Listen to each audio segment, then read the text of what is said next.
Hello everybody and welcome back to the channel. In this video, I'm going to be doing a review of these clone shocks that I've got from AliExpress.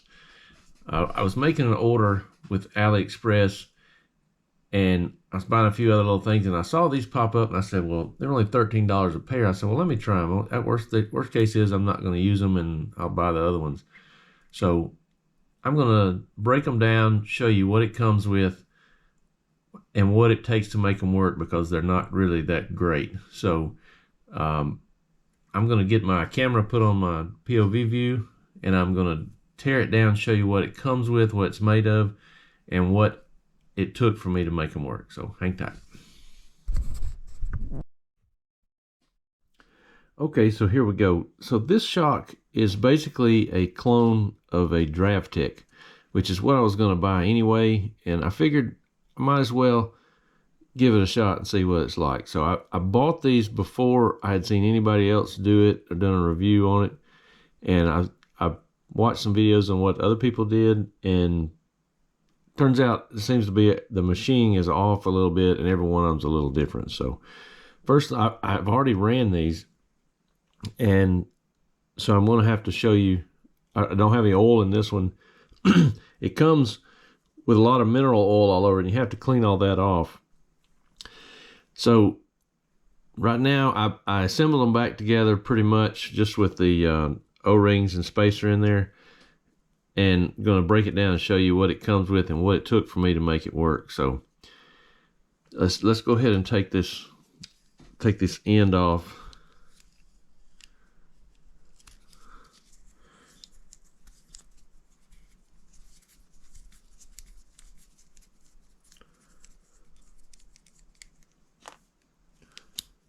So the spring cup's pretty good. I'm pretty happy with that. The springs that it comes with are no good. Not to me anyway. I can't use them. It comes with 4. Mine came with actually 3. For whatever reason, it came with 3 soft springs and 1 short spring. So these springs are a little long. 40 millimeters, and this one oddball that came in, it was 30 millimeters, so I don't understand that.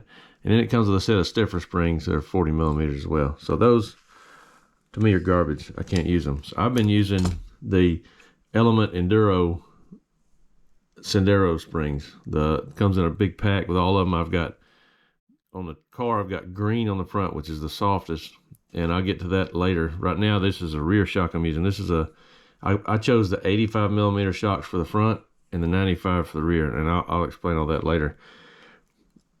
So let's go ahead and take this off. I don't have the bladder in here because it's garbage too.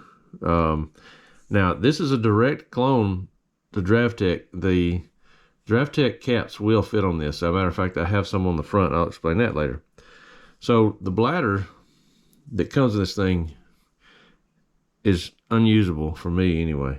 If you notice, you put it on there, it's way bigger than the outside, so it doesn't even fit in the cap good. So to me, I didn't even bother using those. I thought that wasn't going to work, so put them aside.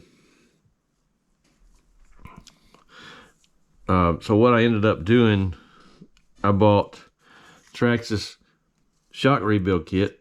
I bought 2 of these, 2362. That's got your Traxxas O-rings and spacers and clips. And then I bought the Traxxas piston head set, which is the pistons, shock mounting bushings, and washers. So in the kit comes I've got it on here. It's a 1-hole piston.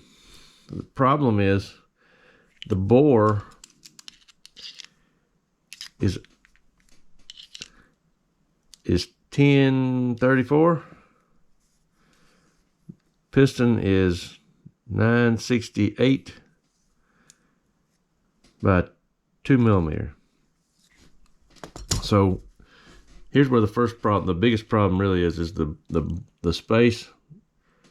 The bore is way bigger than the piston. It's a little too much. So what happens is you get a lot of play this way, and that's definitely going to cause an issue. So I knew immediately that wasn't going to work. So let's go ahead and pull that piston out. The piston seems to be good. I mean, the shaft seems to be good. It's got a spacer similar to the Traxxas big bore, but you can see the piston doesn't fill up the whole space compared to the Traxxas piston, which is 2.5 millimeter by 10 millimeter. So let's see if we can take this off. This is what I did. I took here's these clips that are easy to lose. Let's see if I can do it without losing it on camera. So that worked. Piston fits very tight. Maybe they're counting on that instead of making it fit right. So I chose to use out of the piston kit from Traxxas, the 2-hole piston. So we slide it in place and attempt to put this E-clip back on, C-clip, whatever you want to call it. Now I'm going to use some needle nose.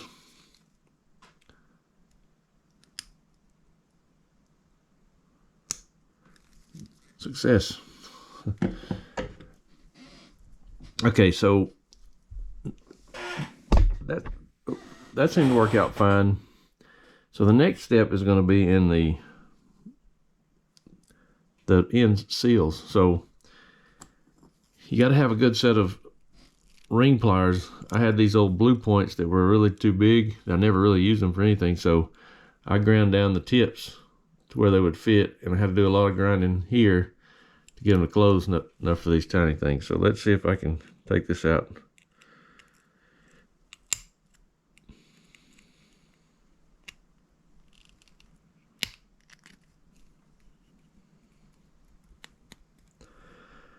So next thing is, these are a lot different than the Traxxas ones. The Traxxas one's on there on the left, and this is the AliExpress one on the right. So there's a difference in thickness. They're fatter, so they're thicker. 0.55 millimeter versus 0.4 millimeter. So this took a lot of doing to get this right. I spent a lot of time. I'll explain a little more as I go along, but I saw that these were going to be a problem. I'd seen some videos before I actually built mine, so I had a heads up on kind of what to do. But it didn't quite work out the same as everybody. So here's this retaining piece, and then it's got 2 of these O-rings you see on just about every other Chinese part in the RC world. Okay, so there it is without that. So in the Traxxas rebuild kit, you get these, what they call the X-rings, which they're nice. You get a spacer to go in between there, and then this retaining spacer, I guess you call it. So I put it all together the way the paper shows. It shows somewhere in here. Okay, it shows the O-ring, the 2.5 millimeter spacer, and the O-ring, and then you got that retaining spacer on the end. Well, that didn't work out quite right. So every time I put it together, just like they said, it's 2.29 millimeters. They call it 2.5, but it was too tight. I tried polishing the shaft. I tried just about everything. Couldn't get it to not be too tight. So the combination I came up with was almost the same, but the piston set came with this little spacer that was 140, and just for the heck of it, I threw it in there, and it absolutely fit perfect. So I'm going to put this together the way I did. Got a little bit of O-ring grease from Proline These have already been built, so they've already had this on there, but I'm going to add a little bit to it just for the video. So put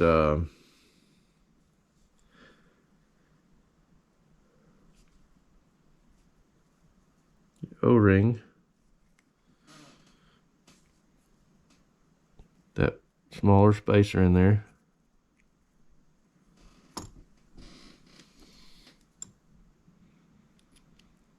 I didn't go down in there.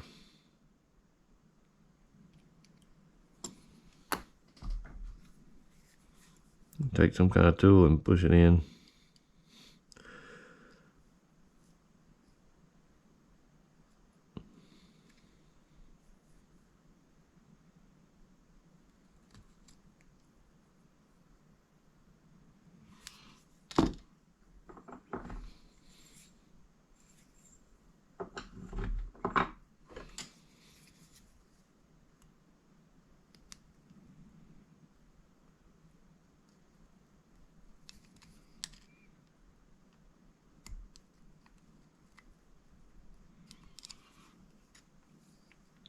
Then we got our other O-ring, needs a little grease.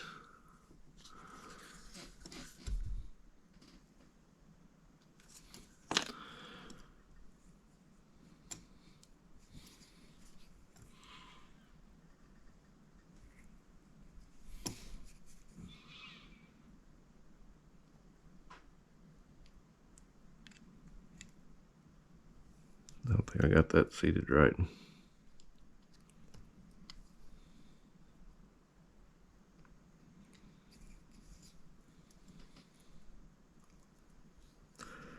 Takes a little work to get it in there just right, but then the Traxxas retaining spacer that I keep calling it, I don't know if that's what it's really called. And then the tricky part, I use the Traxxas thinner C-clip. Take your time, be careful with this because you'll shoot it across the room and never find it.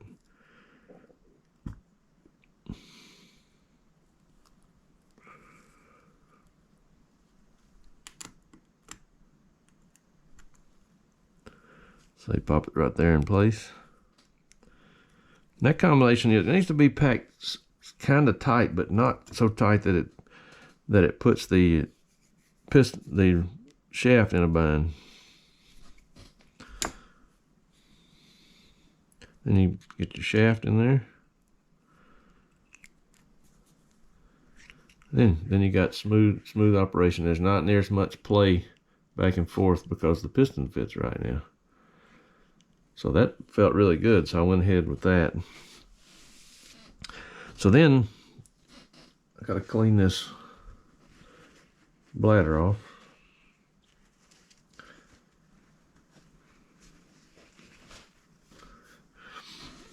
So then we're gonna fill it up with some oil, and I'm temporarily using 57.5 weight.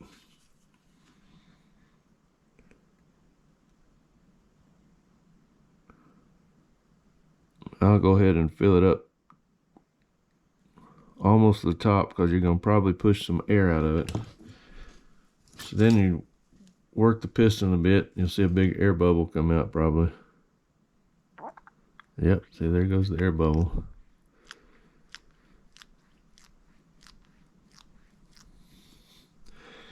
Then we'll go ahead and put a little more oil. It doesn't have to be quite full because you're going to push some out.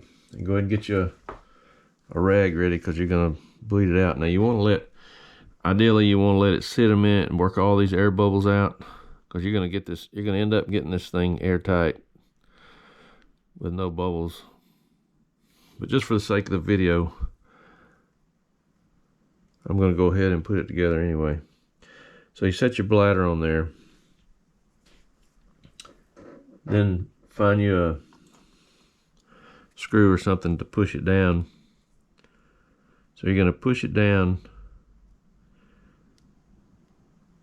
pretty good until you get some fluid to come out.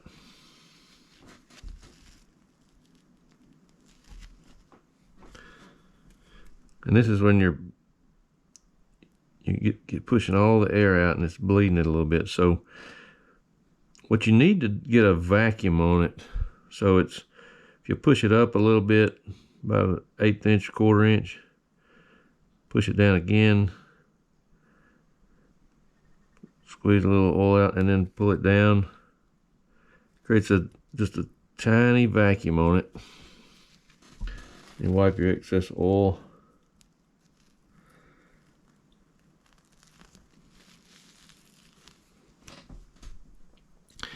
Then you can put your cap on. Make sure it's seated good. Have to be real careful not to disturb the bladder.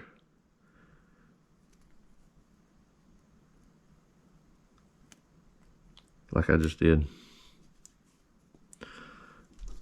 Let's try again.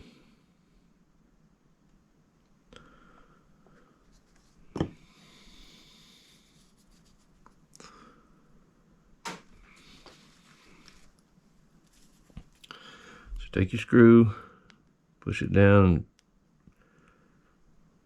push some oil out, wipe it off.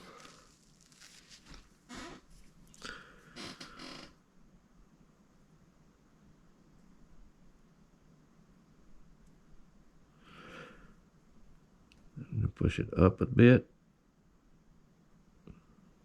Squeeze that oil out. Pull it back down to create the vacuum.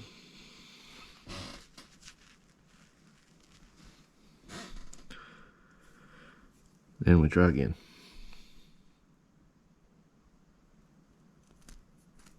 There you go. You just screw it on. And don't over tighten it. It's really important to not over tighten it and get it snug enough to you feel that rubber squeeze in, but don't too much. You squish it out and push it down in there. So there you go. There's a greatly built Dravtech. So it feels really nice. I've actually used this for a while. For the last couple of outings, I've had the new truck out a couple of times, and it seems to be working great. Now I've had a couple of times where I didn't get that bladder in there just right, and it leaked a little bit.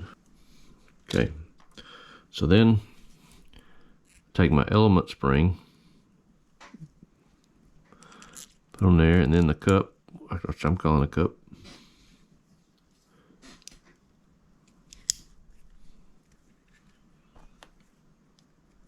Then screw your rod in on.